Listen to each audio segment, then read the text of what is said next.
it's believed that he held a rifle through his pants. Now you can kind of see this thickness there in his pants, and essentially that the barrel of the gun went all the way down towards his shoe here.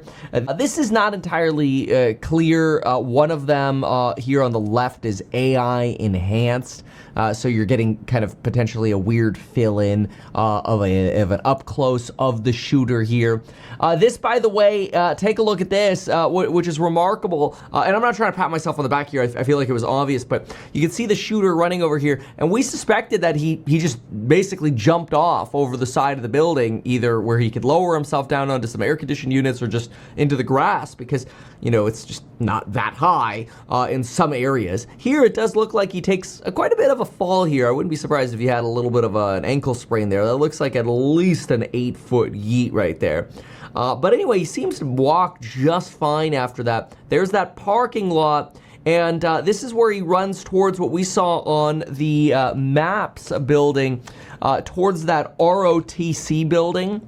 Because remember, at the University of Utah Valley, what they talked about is that this individual, after the shooting, ran into a wooded area.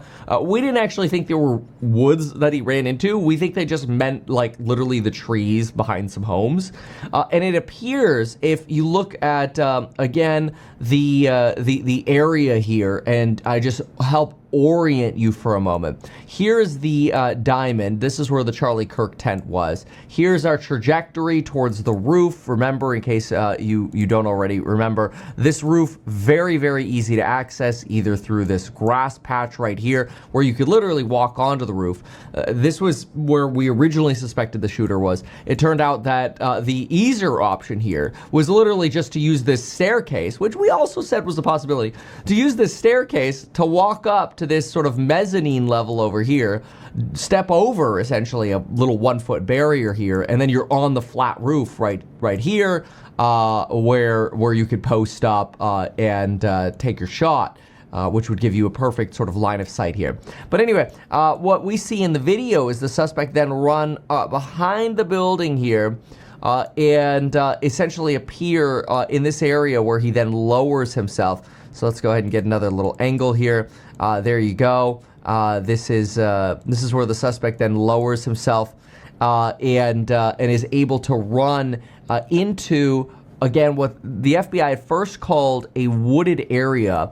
Again, these are trees behind the UVU Army ROTC. See this? Here are the trees. And the reason we suspect this is because we have camera footage from these homes